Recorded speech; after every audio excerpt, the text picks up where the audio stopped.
કસક વિસ્તારમાં આવેલ અપ્સરા એપાર્ટમેન્ટની ગેલેરીનો કેટલોક ભાગ ધરાશાયી થતાં એક વ્યક્તિને ગંભીર ઇજાઓ પહોંચી હતી.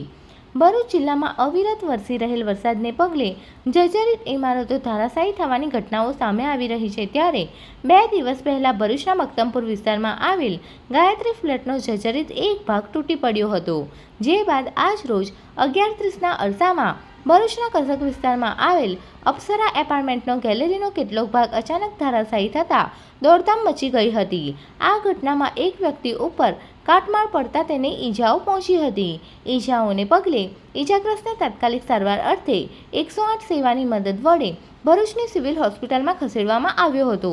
આ ઘટનામાં એક રિક્ષા ઉપર પણ કાટમાળ પડતા રિક્ષામાં નુકસાન થયું હતું.